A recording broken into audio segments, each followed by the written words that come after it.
Mars media நேயர்களுக்கும் அன்பர்களுக்கும் இந்த நாள் இனிய நாளாக அமைய எல்லாம் வல்ல இறைவனை பிரார்த்திக்கின்றோம். இந்த சேனல் உங்களுக்கு பிடிச்சிருந்தா மறக்காம சப்ஸ்கிரைப் பண்ணுங்க, ஷேர் பண்ணுங்க, லைக் பண்ணுங்க, கமெண்ட் பண்ணுங்க. எனதருமை தனுசு ராசி நேர்களே, இந்த பதிவில் நம்ம என்ன பார்க்க போறோம் அப்படின்னா 2024 ஆண்டு ஜூன் மாத ராசி பலன். இந்த ஜூன் மாசத்துல உங்களுக்கு எந்தெந்த கிரகங்கள் அற்புதமா வேலை செய்ய போறது, எந்தெந்த கிரகங்கள் மூலமா நீங்க கவனமா இருக்கணும், பரிகாரமா என்ன பண்ணினா ரொம்ப விசேஷம் அப்படிங்கிறத பத்திலாம் நம்ம இப்ப தெளிவா பார்க்க போறோம். முதல்ல கிரக அமைப்புகள், கிரக சஞ்சாரங்கள் இதெல்லாம் பத்தி பார்த்துருவோம். உங்களோட பஞ்சமஸ்தானமாகிய 5ஆம் இடத்துல செவ்வாய் பகவான் ஆட்சி அமைச்சு உட்கார்ந்துட்டு இருக்கார், சூப்பரா.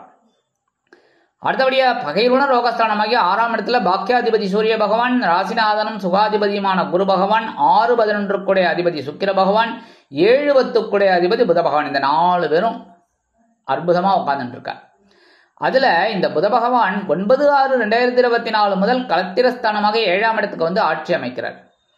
அதே புத பகவான் 26/6/2024 முதல் அஷ்டம ராசிக்கு வந்து மறைஞ்சுடுறார்.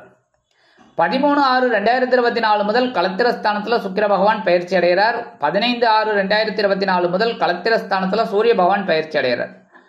உங்களுடைய ஜீவனஸ்தானத்துல கேது பகவான் குரு பகவானின் பார்வையை வாங்கி கொண்டு சஞ்சாரம் செய்து கொண்டிருக்கிறார்.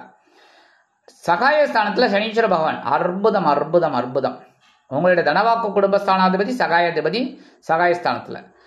அடுத்தபடியா சுகஸ்தானத்தில் ராகு பகவான் 4ஆம் இடத்துல. இதுதான் இந்த மாசத்தோட கிரக சஞ்சாரங்கள், பெயர்ச்சிகள்.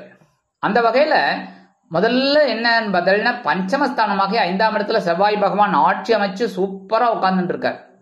அப்ப குழந்தைகளின் மூலம் சில சந்தோஷங்களும் இருக்கும், சங்கடங்களும் இருக்கும். அதாவது குழந்தைகள் மூலமா சில விஷயங்களை நீங்க எதிர்பார்த்துட்டு இருக்கீங்க, அது ஒன்றும் ஃபுல்ஃபில் ஆகல.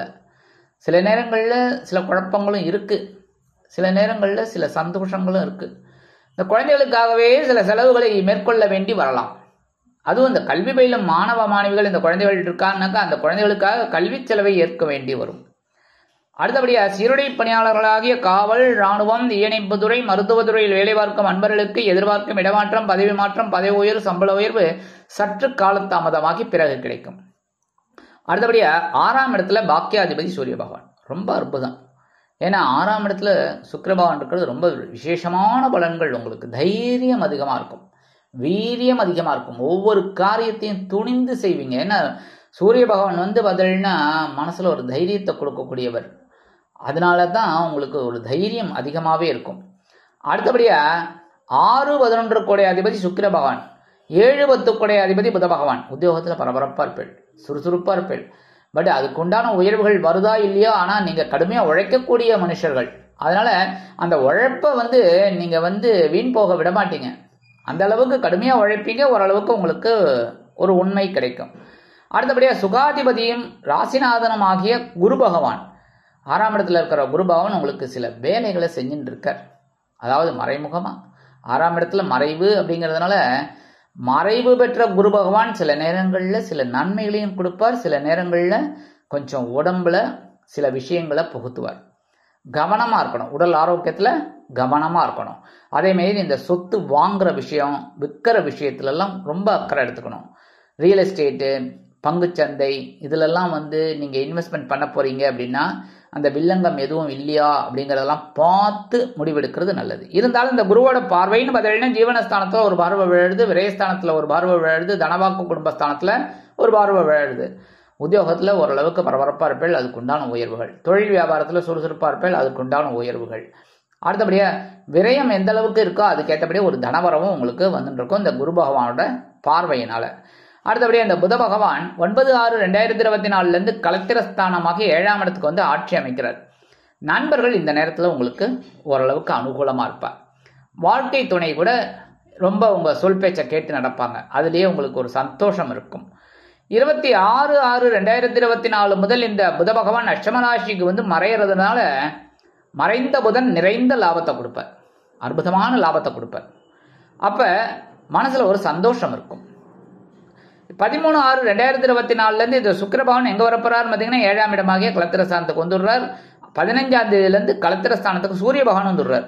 உடல் ஆரோக்கியத்துல கவனமா இருக்கணும். நண்பர்கள் விஷயத்துல கொஞ்சம் தேவையில்லாத பிரச்சனைகளை இழுத்து விட்டக்கூடாது. அதேமாரி வாழ்க்கை துணையோட உடல் ஆரோக்கியத்தில் கொஞ்சம் கவனம் எடுத்துக்கிறது நல்லது. 15ஆம் தேதியிலிருந்து 25ஆம் தேதி வரைக்கும் புதனும் சூரியனும் இணைந்து புதாதித்ய யோகம் கொடுக்கறதுனால கல்வி பயிலும் மாணவ மாணவிகளுக்கு கல்வியில் முன்னேற்றமான ஒரு சூழ்நிலை உருவாகும். நல்லா படிக்கக்கூடிய ஒரு வாய்ப்புகள் கிடைக்கும். அதேமாதிரி இந்த கல்வித்துறையில் வேலை செய்கிற அவளுக்கெல்லாம் ஒரு உயர்வுகள் ஆட்டோமேட்டிக்காக கிடைக்கும். அடுத்தபடியா ஜீவனஸ்தானத்தில் கேது பகவான் 10ஆம் இடத்துல கேது இருந்தாலே உத்தியோகத்தில் சில குழப்பங்கள் இருக்கும். ஏன்னா உத்தியோகம்னு இல்லை, தொழில் வியாபாரத்துலேயும் கொஞ்சம் குழப்பம் இருக்கும். அப்படியே ஸ்ட்ரைட்டாக ராகு பார்த்தீங்கன்னா சுகஸ்தானத்தில் இருப்பார், சுகத்தை கெடுக்கிறதுக்கு. புரியுறதா? ஒன்று ஆதரவாக இருக்கிற மாதிரி இருக்கும். ஏன்னா ராகு எப்போவுமே பிரம்மாண்டமான ஒரு கற்பனைக்கு அதிபதி. எல்லாருக்கும் பார்த்தீங்கன்னாலே ஒரு பிரம்மாண்டமான வாழ்க்கை வாழணும் அப்படின்னு தான் நினைக்கக்கூடியவர்கள் எல்லாருமே. அப்போ நமக்கு என்ன விதித்தது அப்படின்னு தெரியாது. அதை இந்த கேது பகவான் ஞானத்தில் கொடுத்துட்டு இருப்பார். அதுக்காகத்தான் இவர் பார்த்தீங்கன்னா ஜீவனஸ்தானத்தில் உட்காந்துருப்பார். எப்போவுமே 2 பேரும் ஒருத்தருக்கு ஒருத்தர் ஒன்று சேர மாட்டாங்க. எல்லா கிரகங்களும் பாருங்க ஒரு நேரம் ஒன்று சேரும். கரெக்டா?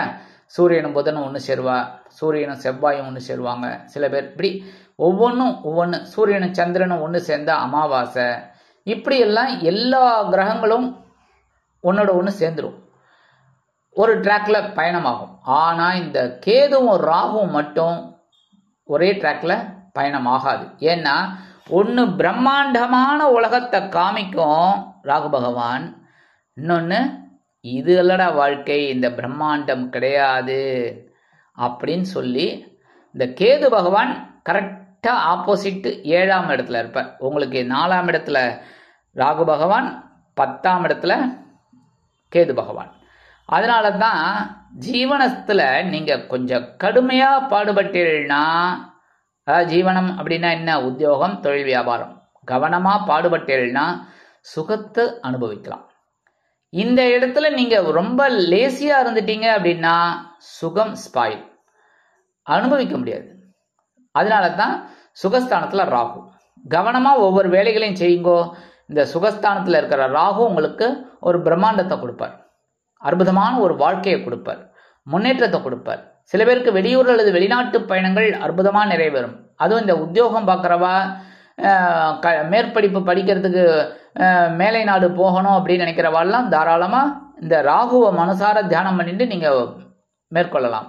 தசா புக்தி எல்லாமே நல்லபடியாக இருக்குன்னா தாராளமாக நீங்கள் இந்த வெளியூர் ட்ரை பண்ணலாம், வெளிநாடு ட்ரை பண்ணலாம். அடுத்தபடியாக சகாயஸ்தானத்தில் சனீஸ்வர பகவான் உங்களுக்கு அற்புதமாக ஒரு முன்னேற்றத்தை கொடுத்துட்டே இருக்கார். யார் எக்கேடு கட்டு போனால் எனக்கு என்ன ஐயா, நான் உன்னை கவனிச்சுக்கிறேன் அப்படின்னு சொல்லி இந்த சனீஸ்வர பகவான் உங்களுக்கு உங்கள் வேலைகளை முடுக்கி விட்டுன்னு இருக்கார், ஒரு முயற்சிகளை முன்னேற வச்சுன்னு இருக்கார். ஏன்னா 7.5 ஆண்டு காலம் உங்களை அப்படி இப்படி அலக்கழிச்சுட்டு சும்மா விடுவாரா? உங்களை ஒரு அற்புதமான ஒரு வாழ்க்கைக்கு கொண்டு வர வேண்டாம். அதனால இந்த சகாயஸ்தானத்தில் இருக்கிற தனவாக்கு குடும்பஸ்தானாதிபதியும் சகாயாதிபதியுமான சனீஸ்வர பகவான் உங்களுக்கு பெரிய முன்னேற்றத்தை கொடுப்பார். உத்தியோகத்தில் கடுமையாக இருப்பேள், உயர்வுகள். தொழில் வியாபாரத்தில் ரொம்ப சிறப்பாக இருப்பேள், அதற்குண்டான ஒரு லாபம் எல்லாமே நல்லபடியாக இருக்கும். அதேமாரி இந்த நேரத்தில் இளைய உடன்பிறப்புகள் உங்களுக்கு ரொம்ப அனுகூலமாக இருப்பா. அரசியல்வாதிகள் அப்படிங்கும்போது அவங்களுக்குலாம் ஒரு முன்னேற்றமான ஒரு வாழ்க்கை பிரகாசமாக அமையும். அடுத்தபடியாக எடுக்கிற காரியங்கள்லாம் இப்போ தைரியமாக எடுப்பீங்க, வீரியம் அதிகமாகும், வருமானம் உங்களுக்கு கண்டிப்பாக கிடைக்கும்.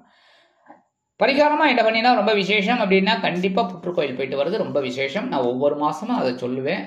ஏன்னா சுகஸ்தானத்தில் ராகு பகவானும் ஜீவனஸ்தானத்தில் கேது பகவானும் இருக்கிறதுனால நீங்கள் கண்டிப்பாக புற்றுக்கோயில் போயிட்டு செவ்வாய்க்கிழமை, வெள்ளிக்கிழமை, ஞாயிற்றுக்கிழமை 3 நாள் போயிட்டு வர்றது ரொம்ப விசேஷம். அம்பாள் வழிபாடு பண்ணிட்டு வாங்கோ.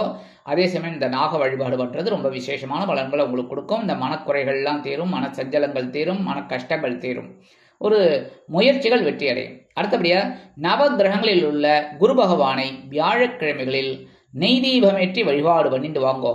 இந்த 6ஆம் இடத்துல இருக்கிற உங்கள் ராசிநாதன் அற்புதமான ஒரு பலாபலன்களை கண்டிப்பாக கொடுப்பார். ஆக இந்த சிறு பரிகாரங்களின் மூலம் 2024ஆம் ஆண்டு ஜூன் மாதம் ஒரு அற்புதமான ஏற்றம் தரும், மாற்றம் தரும், இனிமைகளை அள்ளித்தரும் மாதமாக அமையும் என்று கூறி விடைபெறுகிறேன். நன்றி, வணக்கம். மீண்டும் ஒரு அருமையான பதிவில் நான் உங்களை மனமகிழ்ச்சியோடு சந்திக்கிறேன். வாழ்த்துக்கள். வாழ்க வளமுடன். இந்த சேனல் உங்களுக்கு பிடிச்சிருந்தா மறக்காம சப்ஸ்கிரைப் பண்ணுங்க, லைக் பண்ணுங்க, ஷேர் பண்ணுங்க.